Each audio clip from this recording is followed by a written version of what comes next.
grandes enigmas, María, como venimos de la mesa con Javier Marín Mauri, esa combustión espontánea sin explicación, vamos a un caso también sin explicación, pero muy relacionado con el coronavirus. Muy buenas noches, María. Buenas noches, Dani. Pues sí, volvemos con el coronavirus, abrimos esta sección de la otra cara de la noticia, esta vez de nuevo con el coronavirus, porque bueno, me gusta traer algunos casos que se están dando a lo largo de estos meses de pandemia que estamos sufriendo, pues algunos casos extraños para que la gente también se conciencie un poco y se dé cuenta de que esto es algo que de verdad nos afecta a todos y que de verdad todos tenemos que tener mucha concienciación. Bueno, pues hace unas semanas, unos días más bien, no creo que no hace ni unas semanas, este chico, Mark Hill, de 34 años, se hizo viral en todas las redes y en todo el mundo.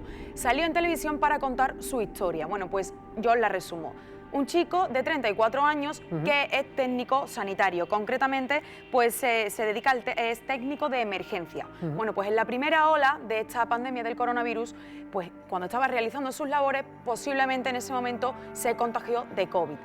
Sí que es cierto que él también lo achaca mucho a la falta de cosas que tenemos, digamos, de recursos que pueden tener los hospitales o las emergencias para hacer frente a este momento. Bueno, pues una de las cosas que le pasó al chico es que al principio, pues bueno, tenía los síntomas leves que hemos podido ver a lo largo de estos meses, pues un poco de fiebre, malestar general, pero poco a poco empezó a encontrarse mucho peor. Tanto es así que ha estado 60 días en coma. 60 días entubado en la UCI, sin poder estar cerca de su familia, sin poder estar, vivo, porque prácticamente todo lo hacían las máquinas por él. Bueno, pues él lo recuerda como un sueño. Durante esos 60 días recuerda haber soñado, haciendo viajes, incluso estando con su padre, haciendo algún viaje con su padre, que había fallecido hacía pocos meses en ese momento. La pesadilla realmente comenzó cuando se despertó. Cuando se despertó se dio cuenta de que, bueno, en primer lugar no sabía dónde estaba, no sabía qué le había ocurrido, y lo que sí le contaron los médicos es que durante esos 60 días había tenido dos paradas cardíacas. Dos paradas cardíacas en las que obviamente se le había parado el corazón, en una de ellas durante incluso 10 minutos. Lo voy a mirar bien porque hay veces que con los minutos y los segundos sí, 10 minutos, y en otra 6 minutos también. Bueno, pues todo eso le ocasionó bastantes problemas. Tanto es así que, como lo estamos viendo aquí, silla de ruedas, ha tenido que aprender a hablar, cosa que por supuesto sigue en ello, andar, hablar, pensar, todo.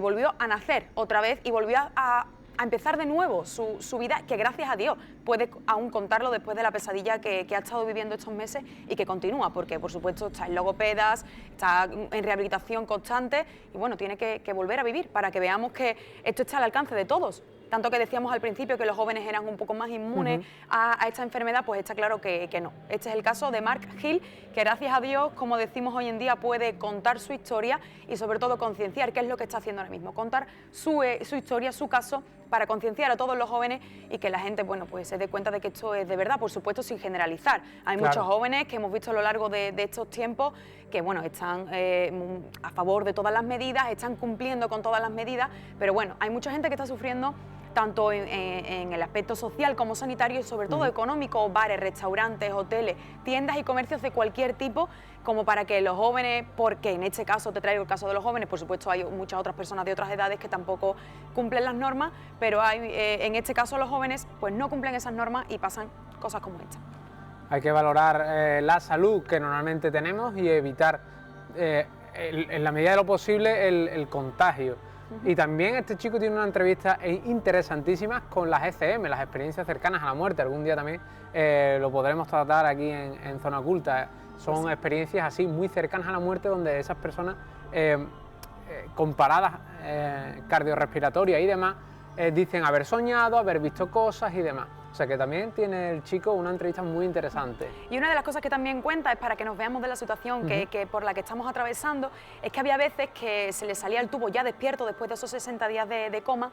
Había veces que se le salía el tubo, tenía que llamar a algún enfermero como emergencia, porque era una emergencia real y tanto tardaban los enfermeros en ponerse todas las EPIs, todo lo que tenían que ponerse encima para poder entrar a atenderlo, que en esos momentos eran súper angustiosos para él, que podemos imaginarlo, lo contamos así como de pasada, pero imaginaros estar en esa situación, es que es muy duro, es muy duro.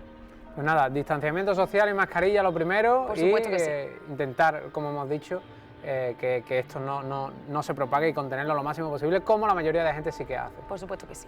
Y bueno, seguimos con algunos otros temas, bueno, para salir un poquito de, como siempre os traigo cosas del coronavirus, no me vayáis a reñir, así que seguimos con otras cosas, y es algo que te dije la semana pasada que te iba a traer y lo he conseguido. En este caso son 5 casos de homicidios de forma en la que las personas estaban dormidas, o sea, sonámbulos. Hablábamos la semana pasada de cosas relacionadas con el momento del sueño, de dormir y tal, pues tú me dijiste que había casos de personas que habían cometido un homicidio, pero sonámbulos. Pues te traigo los casos más impactantes, ¿vale? Los más curiosos.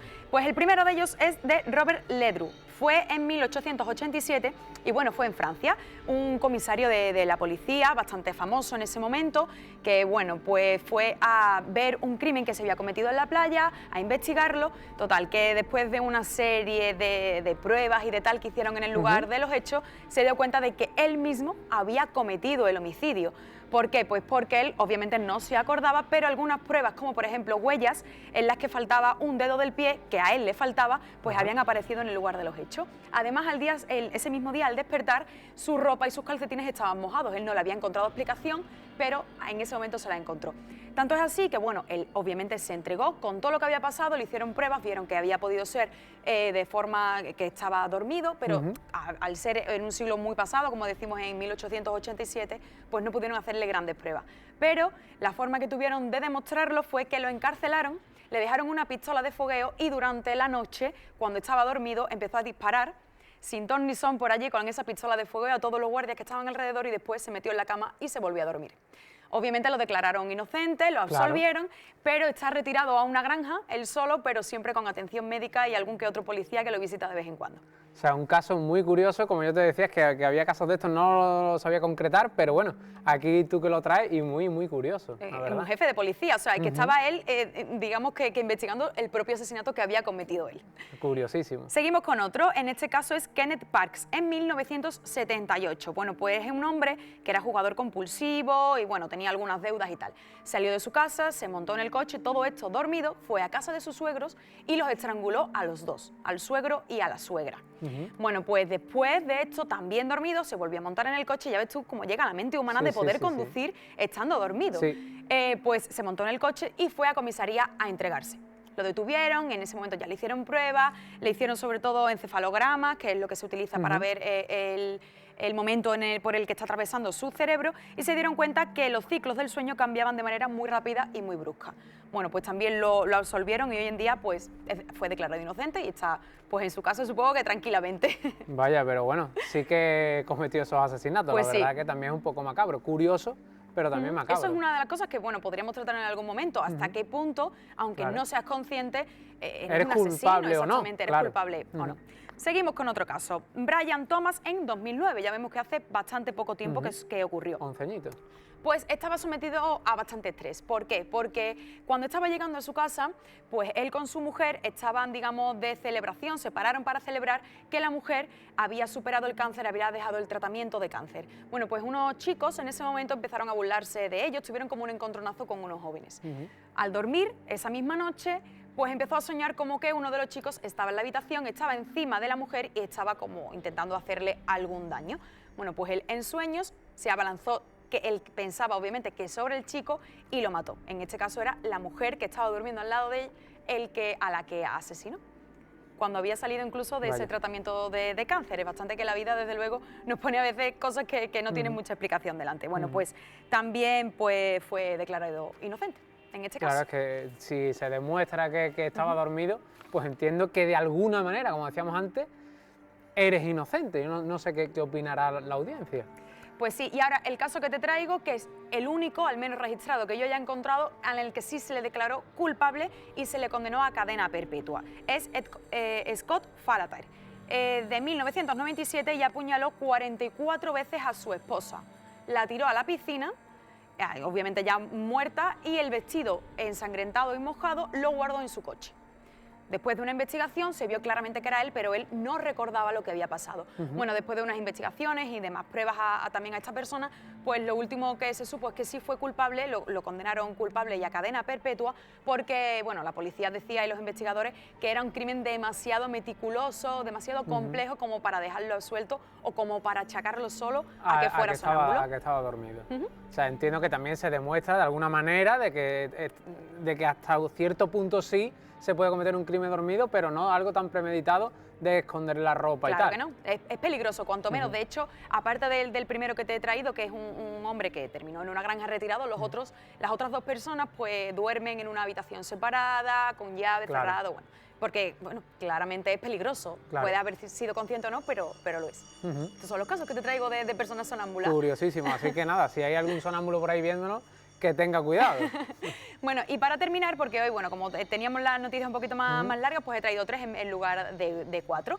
Pues ha sido una interacción que hemos tenido con uno de nuestro público, con una persona que ve asiduamente Zona Oculta, y es que por el canal de YouTube, en el que subimos normalmente todos los programas, pues uno de los programas estuvimos hablando de un pueblo perdido de la Toscana, que de vez en cuando salía cuando el embalse se vaciaba, ¿no? Bueno, pues nos ha dado el ejemplo de un caso también que ocurrió en Valencia, aquí también en España, y se llama el pueblo Tous, como decimos en la comunidad valenciana. Fue un hecho que ocurrió... Aquí estamos viendo lo que sobresale, que es el torreón de la iglesia. De una de las iglesias, porque la otra ahora te contaré dónde está. Bueno, pues es el vídeo que nos ha enviado también esta persona a través de YouTube. Y bueno, pues te cuento el caso. 20 de octubre de 1982, una riada enorme en la comunidad valenciana, tanto es así que hubo, bueno, bastantes destrozos, incluso, bueno, aquí pone que por 300 millones de euros de la época, o sea, en pesetas, y podemos imaginar la cantidad de dinero que tuvieron que gastarse en estos destrozos. Incluso hubo 8 muertos. Te cuento, pues hubo unos 1000 litros por metro cuadrado acumulados de agua y en tan solo muy pocos segundos. Fue bueno, en una de las comarcas de Valencia que está cercana al pueblo de Tous, que fue el que se hundió con esta riada. Intentaron abrir el embalse para que bueno, saliera, pero fue demasiado tarde y la tragedia fue, vamos, ya te digo, devastadora. Tanto es así que bueno, quedó hundido y solo, bueno, no se tuvo que lamentar la pérdida de muchas personas, pero sí que es cierto que 8 personas perdieron la vida en toda la comarca. Y una cosa curiosa que sí hicieron fue que la iglesia central, digamos, de este pueblo de Tous fue trasladada a un pueblo cercano donde se fueron también todas estas personas que vivían en ese pueblo. Muy curioso también.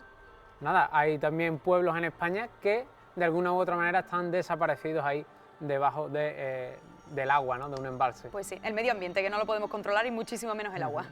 Pues muchísimas gracias, María. Gracias a ti, como siempre, Dani. Y a la audiencia, quédense ahí, nos vamos a publicidad, una pausa muy pequeña y ahora sí, empezamos con esa investigación exterior que hacíamos el equipo de Zona Oculta en Mairena del Arcor, el cortijo de la Salve.